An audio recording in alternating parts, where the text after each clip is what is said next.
Hello and welcome back to the Empire of the Cock podcast. Another week, another great guest. We have Redmen TV's Paul Machin. Paul, how are you doing? Yeah, very good. Thank you so much. It's been a while since I've been on, so great to be back. No, it's great to see you. It's great to see you, and I think we'll be discovering some different topics today, as ever. You know, it seems we get rumours sort of flinging out around us. You know, every which way and the other.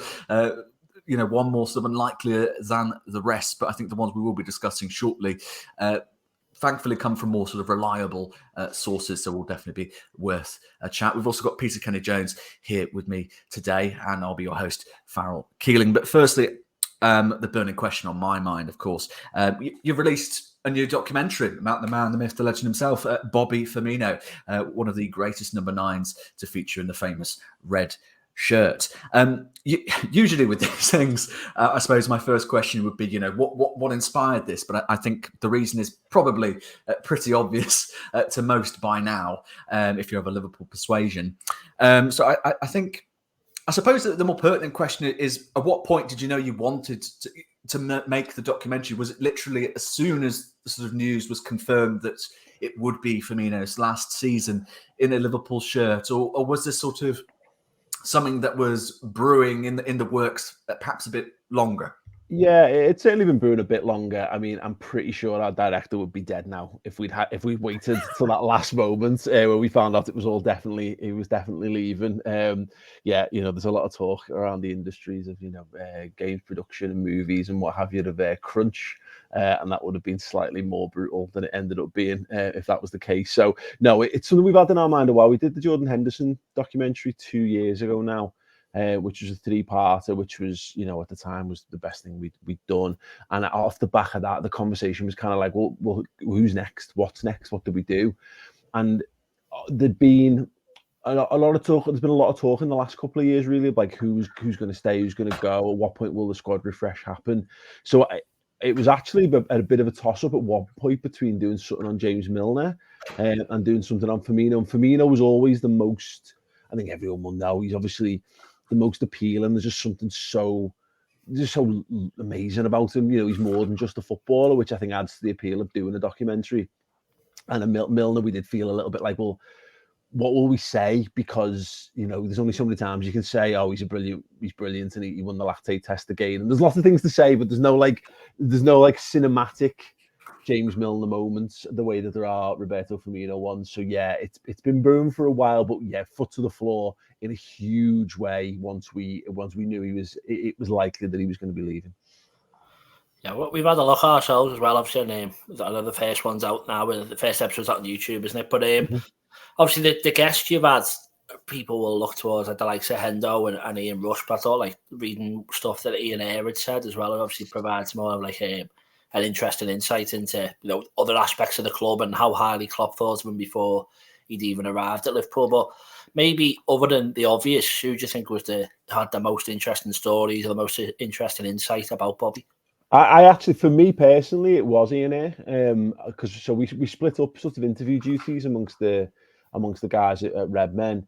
Dan Clubb and our director Joe Baker went over to Hoffenheim to interview the Hoffenheim guys. So I think they would probably say almost all of that stuff. But for me, Ian Ayre, I spent a few weeks. Well, we spent actually a couple of months trying to hunt him down because he's obviously he's performing a similar job over at Nashville, over in the MLS at the moment, and the club were just blanking us basically. So I had to kind of go through friend to get to him. So when we finally sat down to do the interview, I had an idea. I knew that he would be a great interview, but I'd not spoken to him. I think we maybe like a decade ago. I think I interviewed him, and he was great then, and he was actually an incumbent. He was actually Liverpool. He was MD or CEO at the time, and he told some great stories then. So with a bit of hindsight, a bit of space, and probably not being under any hard locked contractual issues, his stories were absolutely brilliant. So yeah, I thought Ian Ayre, for a guy who gets quite, there'll be younger viewers and younger Liverpool fans who won't really remember Ian Ayre too much, but he was a very hot topic at the time. He had he drew a lot of criticism for Liverpool's transfer policies and not getting certain transfers over the line and stuff. But he was a guy who was in the room when every bit of major business was done with Liverpool. He was there when he was in the conversations when Liverpool signed Jurgen Klopp, and he talks about that.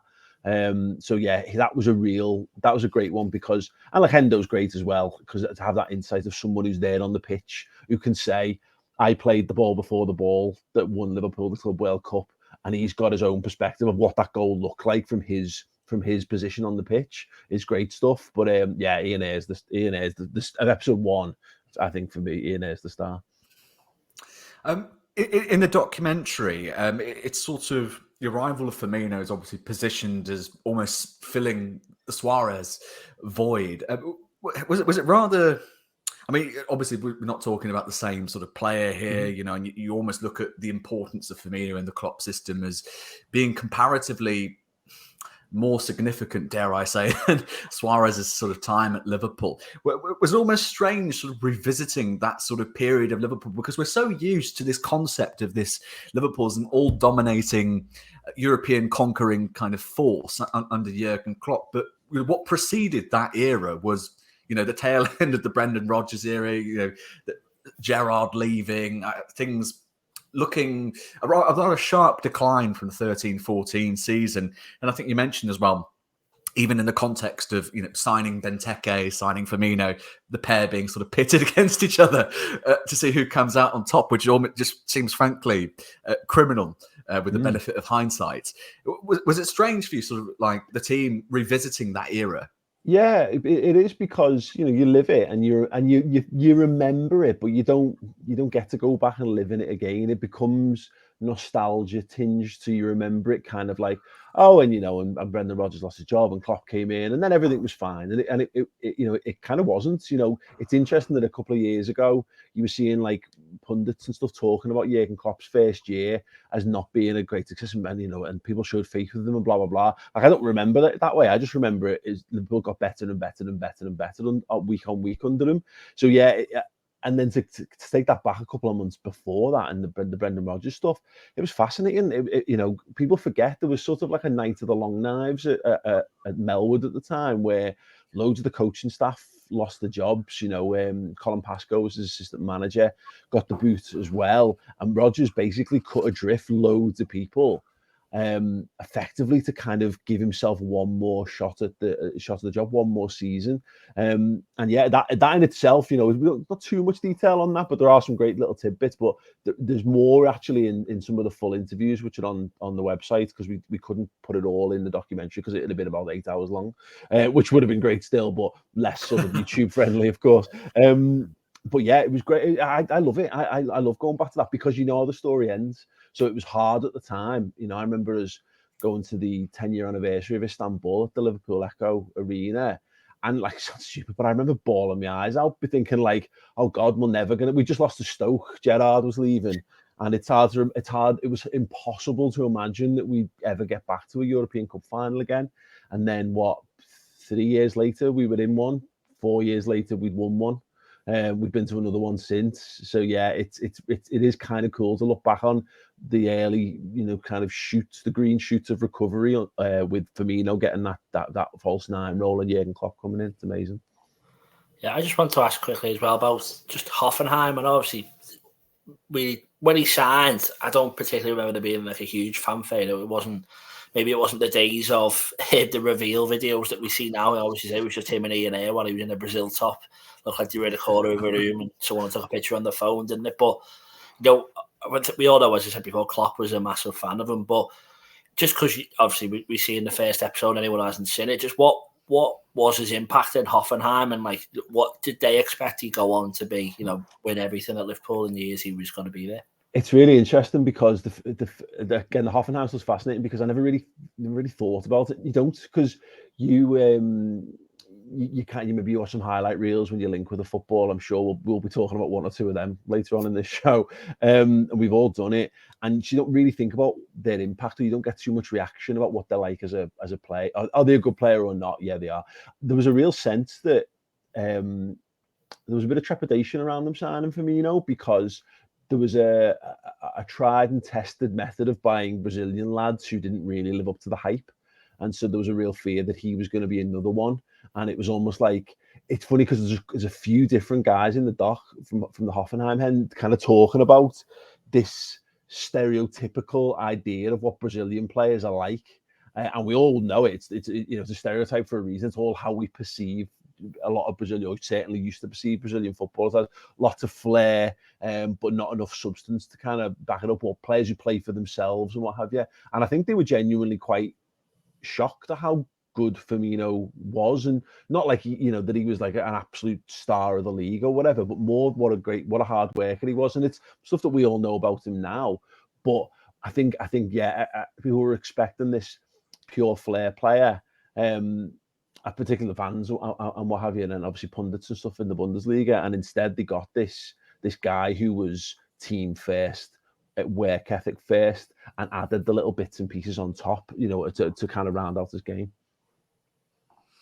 Lovely stuff, lovely stuff. We'll be coming back to the Bobby Firmino documentary very shortly, but we'd like to first sort of cover a few of the latest transfer stories that have broken. But before we get on to that, Paul, I actually don't remember if last time you were on, if we covered the Pete quiz as a feature. Oh, I don't think so. Yeah. No, it was your first time. Oh, well, very well then, I guess. Cue the Pete quiz.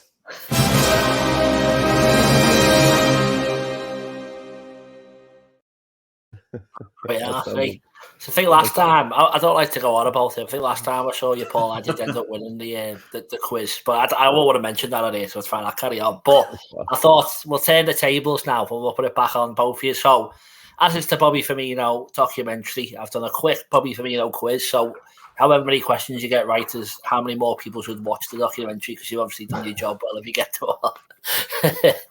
So, just a straight off, head to head, there's 10 questions, Farrell versus Paul. If you don't mind doing your own scoring, because I haven't got a pen and paper, so just keep an eye on what you've got, or if you've got a pen there, Farrell. But question number 1, Bobby Firmino scored all of his 111 goals for Liverpool under Jurgen Klopp, but against which team did he score his first? So have you got a pen there, Paul? We didn't prompt you, I don't think. No, I think, yeah, do you want me to do notes? We don't have to. We can just do after each question if you haven't got one. I have no pen, so let's yeah, we'll just answer each one. That's fine. You can put your hands up when you're ready, and we can put you in. Well, have you got one, Farrell? I think it's wrong, but I've got. Right, well, Paul, you go first as the guest, and then the next time Farrell can go first, so you're not copying each other. But Paul, what's your answer? He scored his first goal against Manchester City. And Farrell? Yeah, I'm wrong. I was thinking Arsenal for some reason. Yeah, Man City, yeah. So the clue was it because it was under Jurgen Klopp he scored his goal. But yeah, that Man City famous 4-1, I think, when Klopp's Liverpool announced himself.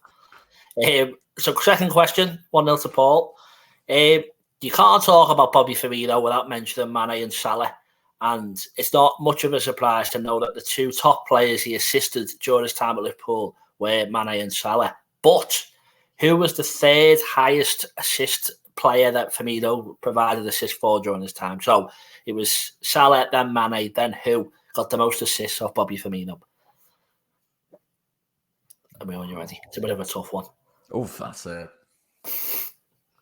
I can tell you, Mo Salah got 22 assists. Sadio Mane got 17 assists, and third place only got 6 during Bobby's time at Liverpool. And Farrell, we're over to you first when you're ready. I'm trying to work out if it's any sort of alternatives to the front three or anyone sort of running into the box from midfield.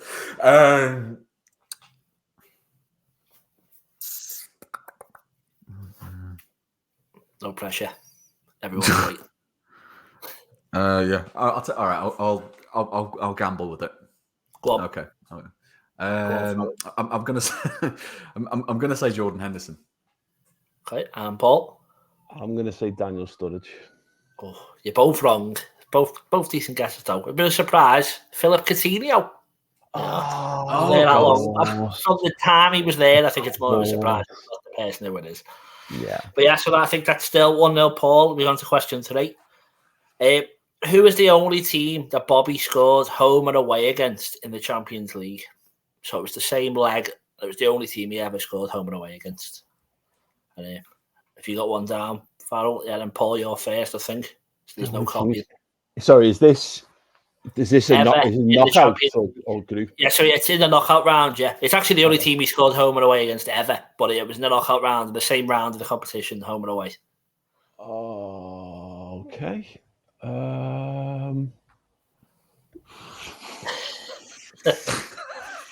Christ. Go on. Roma? Okay, Farrell. Porto. One of you are right. And it was the 2018 Champions League semi-final against Roma. Over away. I'll say ton of stuff. Brutal, this could be right, a number bloodbath. 4 do well. I think it's 2-0. Against who did Bobby score in the Club World Cup semi-final? So it's Farrell first. Oh, you're kidding me. That Trent passing it, the cross that comes back up now on Twitter that you see it. Wasn't like Montreal or something, was it? We'll have to push you. Yeah, I'll go with that. And Paul? Monterrey. Are you going to give Farrell the wrong pronunciation or not? Montreal. And the wrong country and the wrong team. But I thought, I was trying to let him off there, but no. But let's move. Last means shit. That was a grunt at the end. No, I'll give it. Yeah, that's fine. 3-0, Paul. Question number 5. Okay, this is a stupid question, but I found it quite funny. Firmino's first football team was called CRB in Brazil, but he struggled to get into the side. That was until he was tipped to play for Figueirense. My Portuguese pronunciation isn't very good. But what profession did the man who tipped Figueirense to sign Firmino have? And the hint is, it's very apt for Bobby Firmino. Oh, yeah. Paul, you're first, and Farrell, let me know when you're ready. Is he a dentist? And Farrell? I was going to say something like a magician. He was a magician for Spot Bobby, but yeah, he actually was a dentist. You're all right. Correct. Well done. See, he's done his stuff. It must be worth watching this. Right, I should say, historically, I have a record of being very, very bad at these quizzes. It's nearly a whitewash here, yeah, so try and get on the board. I think you might get this one. Added together, what is the sum of Bobby's shirt numbers at Liverpool? You must be able to get this one, Farrell. Otherwise, you're losing your hosting job. It's over to you first, Farrell. This is ridiculous. I'm gonna. Oh fuck me. Oh god. Good job we haven't done. You know what it is. 20. And Paul? Yeah, that's correct. 11 plus 9, 20. Correct. Well done. Jesus Welcome Christ. To the game. Question number 7.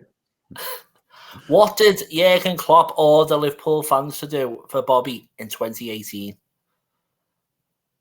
Let me know when you've got an answer. Put your hand up, Farrell, when you're ready, and Paul, you're first. Sorry, say it again. So what did Jurgen Klopp order, this was the word order, quote, Liverpool fans to do for Bobby in 2018? Oh, right. Oh, yeah. He's putting it on him. No, clap. Clap. Farrell? Make him a chant. Yeah, I'll give you it. Was make him a better song. Here we had Bobby Firmino, but then soon followed, as you know. I think we had what is it? That came first in it, but then we actually had the proper one, which we all heard many times last season. Okay, question number 8. Nearly there. Bobby has taken 4 penalties for Liverpool, scored 2, missed 2, but can you name either team that he scored against? I think is it Farrell first. Oh, that is a bastard of a question. I couldn't even remember any of them when I got the answers here. But I know this. I know this. Why cannot remember? What I'd say is when you think of Bobby Firmino, one of the answers is quite fitting. Yeah, I know. I've got one. Farrell, you're first. I'm going to go with answer to question 1, and I'm going to say Arsenal again. And Paul? That was the answer I had. Yeah, Arsenal is correct. So he took 4. He scored against Watford, missed against Seville, missed against West Brom, and his most recent one was a goal against Arsenal. Right, 2 left. Nearly there. I think there's no point counting because I'm pretty sure Paul's more or less won, but I hope you'll keep the score, Farrell, because I forgot to keep going. Number 9 is who wore the number 9 shirt before Bobby Firmino? You got that, Farrell? Yeah, Benteke. Benteke, correct. And then finally, which Liverpool teammate was the best man for Bobby Firmino when he got married in 2017?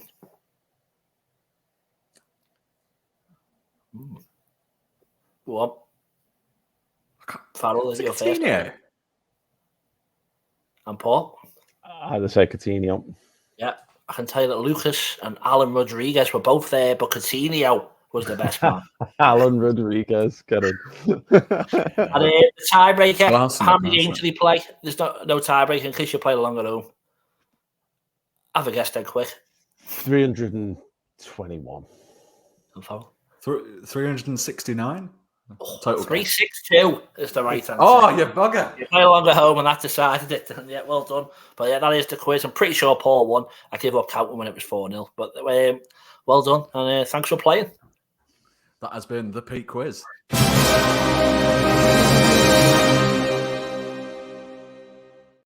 Absolutely never, ever will get tired of that. Well, we have it there. We have the winner of the inaugural, latest Pete Quiz, Paul Machin of Redmen TV. Congratulations. Your trophy will be sent over in the post 3 to 5 working days. I hope that works out well for you. But yeah, so moving on over to transfers. There's been a couple of relatively major updates, I would say. First coming from Fabrizio Romano, that's of course around RB Leipzig's dynamic attacking midfielder Dominik Szoboszlai, a name I might have very well butchered. Release clause worth €70 million, which translates to about £60.4 million.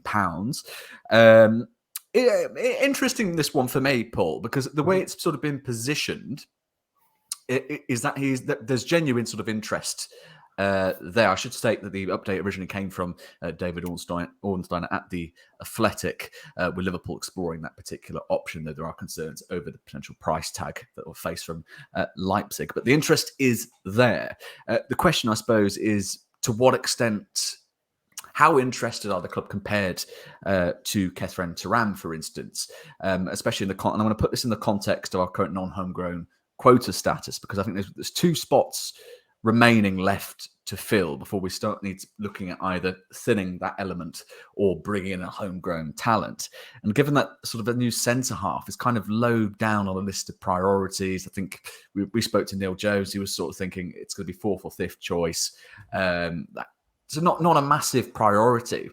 Do you get the impression Liverpool are looking at Szoboszlai and Thuram as options to come in and fill that sort of element of their sort of non-homegrown quota, or do you feel more it's sort of either or?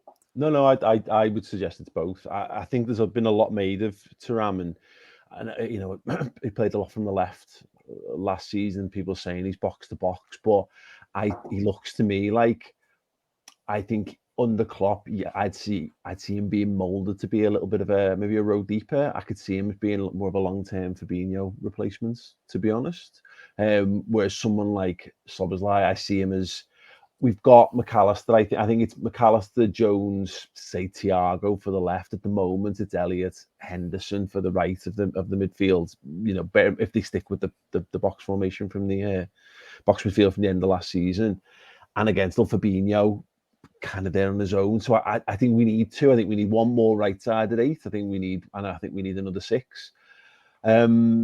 And those 2, I think if you could go and get both of them, I think that would solve that in a big way. I think you've basically gone out. There's the brief: go and rebuild Liverpool's midfield. And if they're able to get both of them, I think they've done that in a really, really canny way. It's interesting you mentioned about Thuram sort of being a potential replacement for Fabinho long term. I mean, Pete, there's been analysis done by sort of Carl Anker on his sort of playing style. And I think the one thing that crops up is, though his defensive output has improved somewhat in the last sort of season for Nice, it's still highlighted as a sort of potential concern, particularly when Nice are out of possession. There's the impression in France is that he doesn't necessarily give it his all when Nice are out of possession, which is something I think Jurgen Klopp will be very keen to address.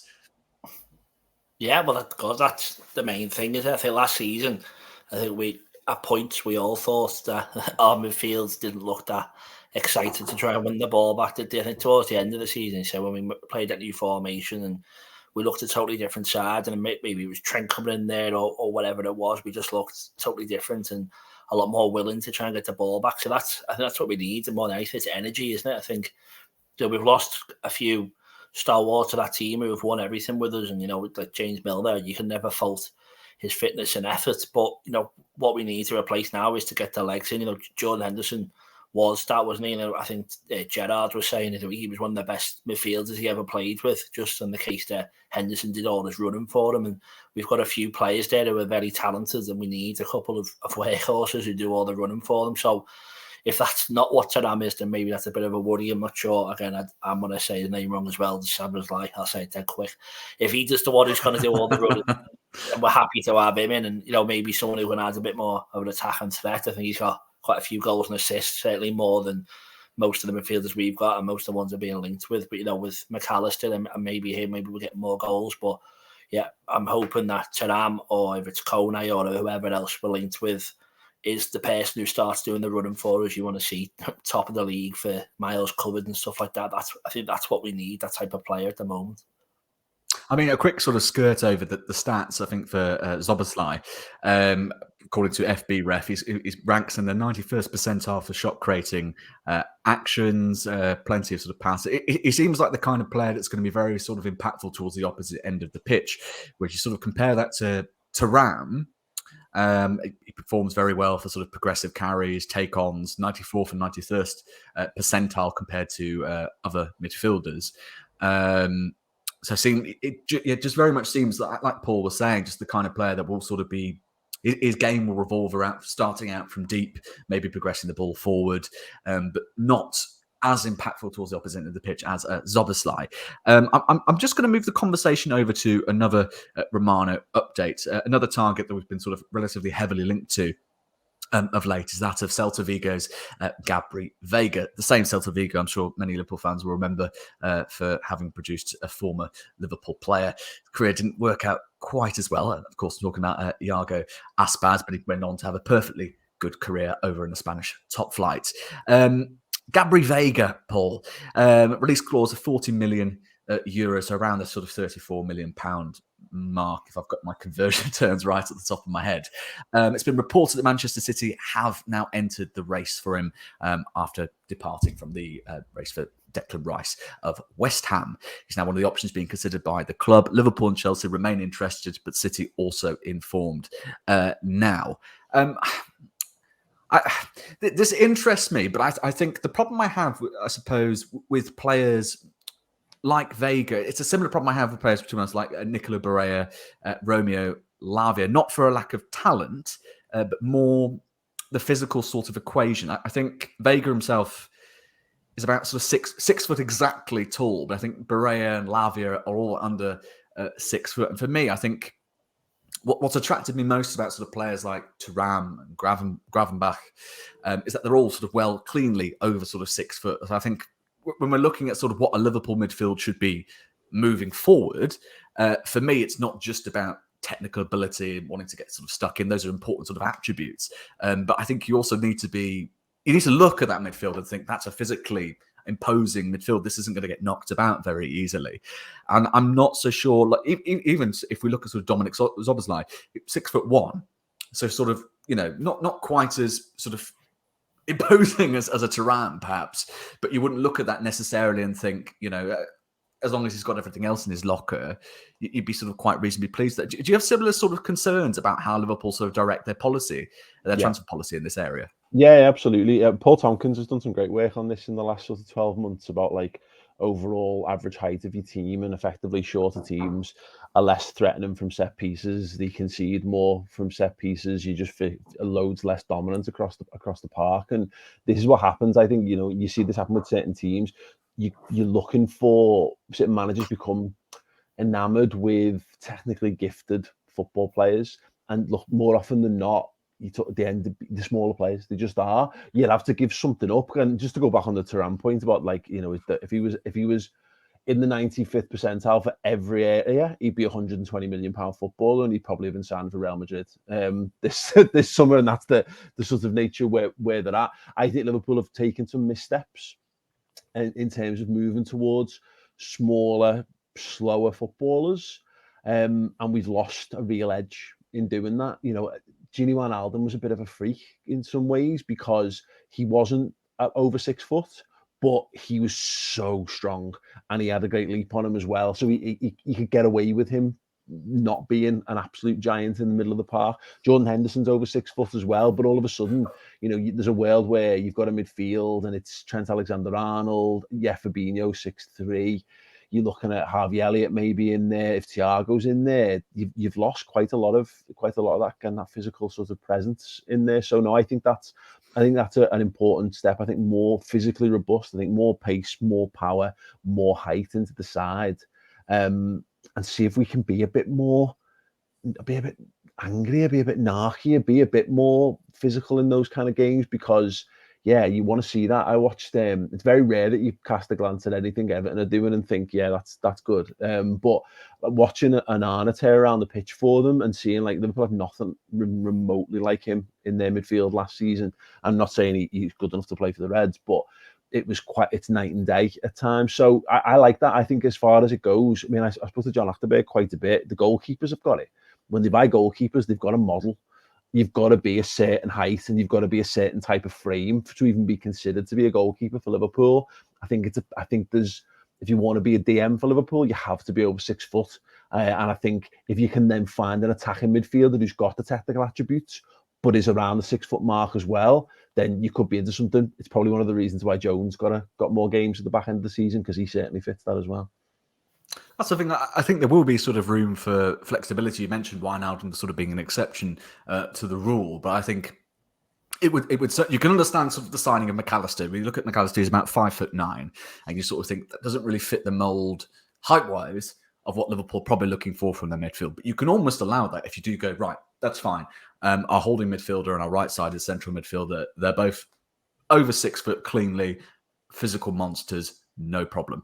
But even if you look at the Wijnaldum example is interesting as well, because you look at sort of the attributes that McAllister has and has shown over the period of his sort of career with Brighton and Hove Albion. I think Statbomb or someone of that like were comparing footballers similar to Wijnaldum under 25 sort of age range. I think McAllister came up second behind a Middlesbrough player whose name is currently sort of escaping me right now.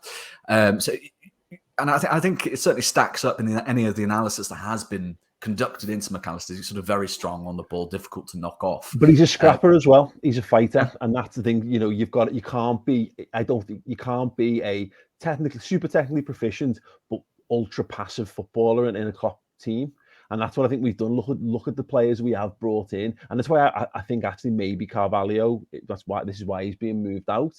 I look at Diaz, he's a street fighter. Look at Darwin Núñez, he's exactly the same. Look at Ibu Konate, he's exactly in that mould as well. And it looks like we're buying lads who just want to come in and fight, and then to kind of see what happens. You know what I mean? If Man City are going to have all the money in the world to spend on footballers, and Liverpool are going to have to do something slightly different, I can see a world where Arsenal maybe fall foul of this as well. You know, where they maybe go a little bit too technical and maybe lose a bit of pace along the way. It's very much the Arsenal way, isn't it? Certainly the Wenger way. So Liverpool need to make sure that they don't get bullied on the pitch, and you don't need to be 6'4" to be bully resistant, but it does help.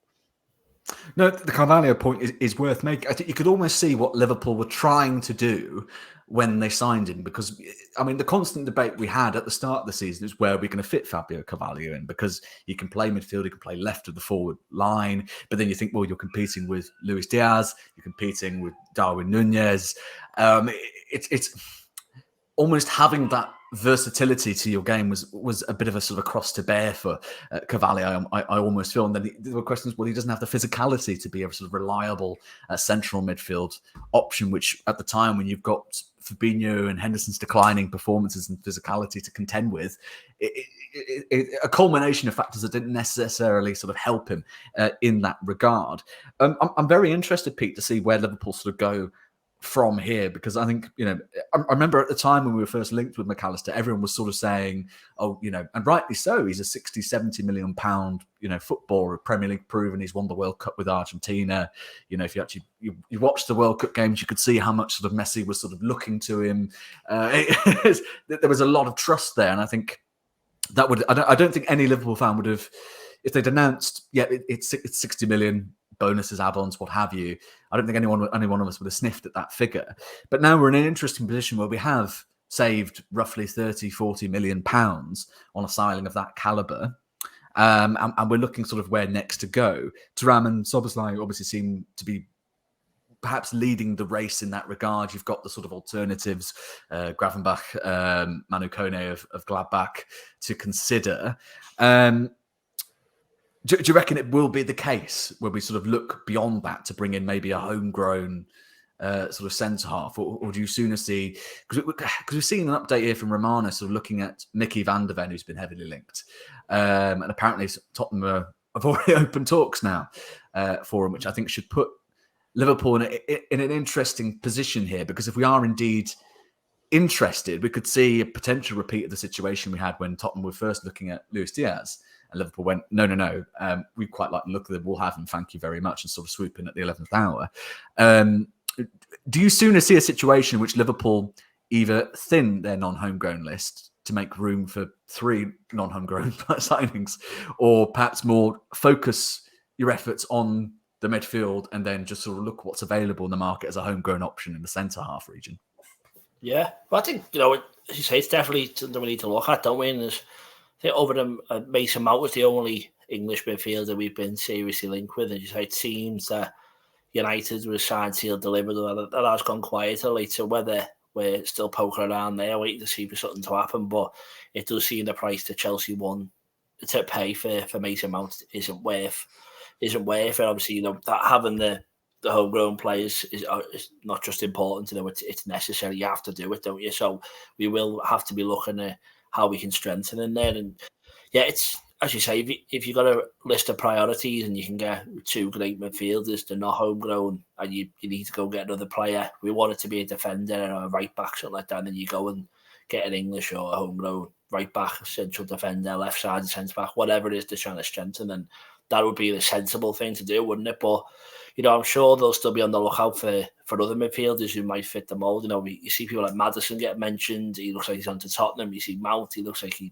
pretty sure he's going to United, but still, as I said, you don't know. Rice is probably the other option, but we're not going to be going in a bit more with Arsenal and City unless we do, what Eddie Luco's asking, and maybe we just join the bidding to hurry it up and then step back out. But I think other than that, there's no other English midfielders. There was one who Real Madrid have just signed, but I don't think we were ever linked with him. So other than that, there's no big midfielders, or that you would say that we could definitely fit in a starting role. So if that's the position, we have to go and buy another one. Then yet you go and fill someone who can play at the back. And, I think even James Milner's going to be a massive miss, because he can fit in left back, right back, centre back, play probably any of those 4 positions in the middle. I think he did play centre back when we were desperate, and I wouldn't mind him of playing on either wing if we need them as well. So if you can get someone like that, and like an Oxlade-Chamberlain again, who would fill in the front 3 for us, playing in midfield, maybe you get a bit of a utility man who is English, but who is that? You just name it, a great player who doesn't exist. So, yeah, I think if you have to list your priorities, it's got to be go and get the players we need for midfield. That seems to be the priority with the players that have left. And then if we need to go and buy someone else, make them English and see if we can get a good deal for someone. But as we know, the English tax is always a lot higher than it is for players from anywhere else. I mean, I suppose if you're looking for a utility option who's English, your options would have probably been someone like James Maddison, who's gone to Leicester City, but he's 26, so doesn't necessarily fit in the age profile of what we're looking for. Conor Gallagher, maybe, who's been tentatively linked.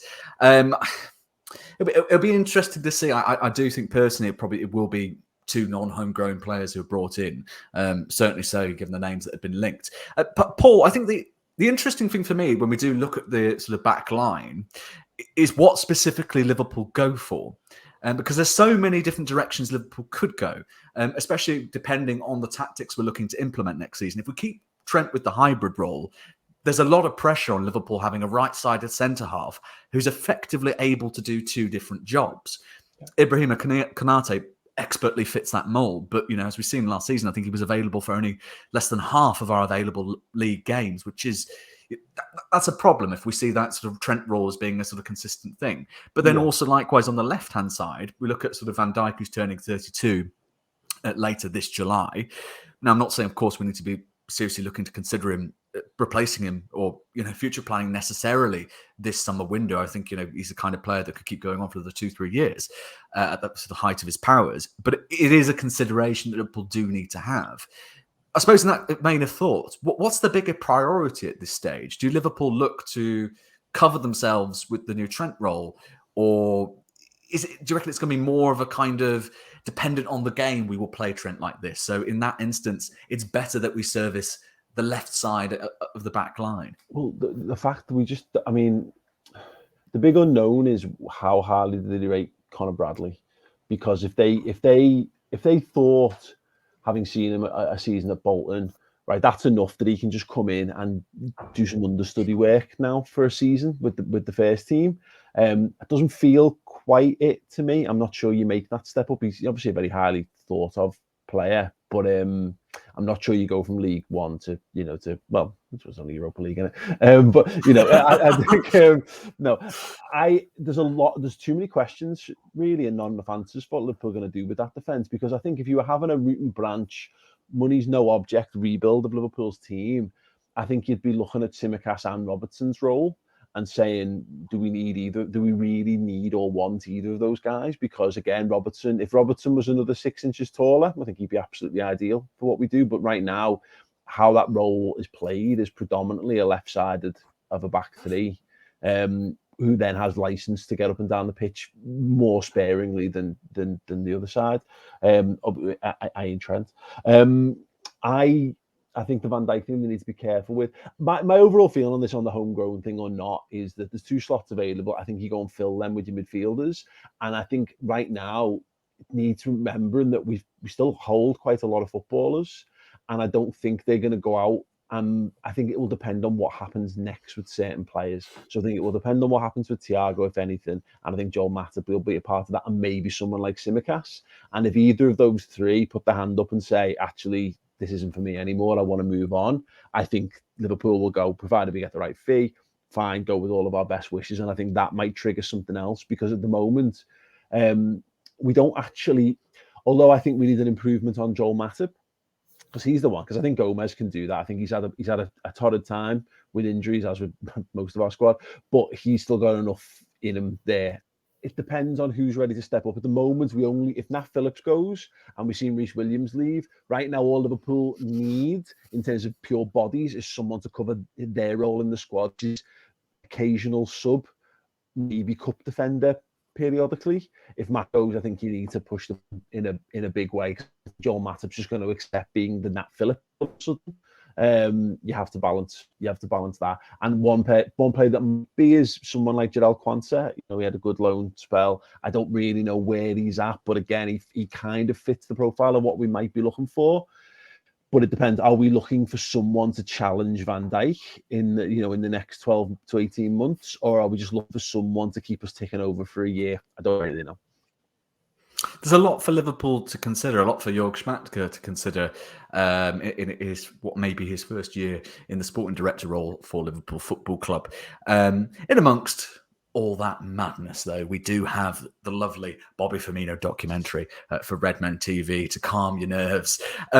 As Pete rightly said at the start of this podcast, Paul, episode 1 is available for free on YouTube. Episode 2 is up there on Redmen TV if fans want to subscribe. Can you just walk us through what everyone needs to do just to get on top of that? Yeah, look, first and foremost, if anyone's remotely interested in hearing a great story told by some brilliant people about Roberto Firmino, then go and check out the episode for free on our YouTube channel. That's just the Redmen TV, youtube.com/the Redmen TV. If you like that and you want episodes 2 and 3, then go to redmenplus.com and sign up. And what we've done is we've created an offer for all the Empire of the Cop listeners. So if you go on there and you choose a club captain subscription and use the code EOTK, that'll give you 50% off for 3 months. So not only will you get all the documentary at half price, but all the rest of the transfer window as well, because we just want as many people to watch it as possible. But obviously, I know there'll be, because it's the internet, I'm sure there'll be someone who goes, oh, I'll just put it out for free. Obviously, it costs lots and lots of money. It does cost an obscene amount of money to make things to that kind of degree and level. I joked the other day, I probably should have just sold it to Netflix. We'd be a lot more financially sound if we'd done that, given where it's at. But no, we want people to come over and check out what we're doing. I think episode 2 and 3, episode 1 is sensational. But 2 and 3, obviously, you're starting to cover Liverpool winning the European Cup in Madrid. You're starting to cover the Club World Cup, ending the 30-year wait for the title, and of course, they're pulling on the heartstrings of Bobby leaving this season. So, yeah, they're really good stuff. And just obviously, I realise this is a big sell. But all the people who we actually interviewed as well, we've got those full interviews available. So obviously they're only sort of 25 to 30 minute episodes. Episode 3 is a little bit longer because there's more in there. It's obviously with the farewell and what have you. But like Jordan Henderson's full interview is there. And we mentioned the in-air stuff. We just for time we had to be really judicious in the edits, but there's so many great stories in there. So like honestly, I would say so many of these interviews, you got Henderson. By the end of the weekend, there'll be Henderson, Lallana, Lucas Leiva, Ryan Babel's in there, even though he actually didn't make too much into the doc himself. He was just really, really good. We got a random one with Ozan Kabak while the lads were over in Germany, which is not many people can say they've interviewed Ozan Kabak from the Liverpool scene, I'd imagine. There's tons, and obviously loads of the Hoffenheim people as well, and the 2 CEOs at the time. So obviously it would have been Ian Ayre at the start, and then Peter Moore as things moved on. So yeah, honestly, I mean, the brilliant interviews are standalones, and then they filter into just what I'm immensely proud of this documentary. Our director Joe Baker has smashed it out the park. I joke, but it wouldn't be out of place on a Netflix or a Prime or any streaming service. That's the level of quality he's gone to with this. That's brilliant. Ozan Kabak as well. That's one of the most underrated. Didn't make it in, by the way. Didn't make it into the documentary. Had nothing. That actually fit with the story of what we're saying. But his interview is interview. I tell you what, Paul. I'm going to be eternally upset that we never really got to hear that superb chant at Anfield. Honestly, absolutely gutting. But like you said it yourself, I think if you're willing to pay for a Netflix subscription, an Amazon Prime subscription, why not fork out for a Redmen TV subscription, especially for 50% there? It's an absolute steal. It's £2.50. Absolute steal. That makes it basically. It's £2.50 a month. Honestly, I've dropped more running for the bus. So I have a little butcher's at it. See what people think. Yeah, that code is EOTK.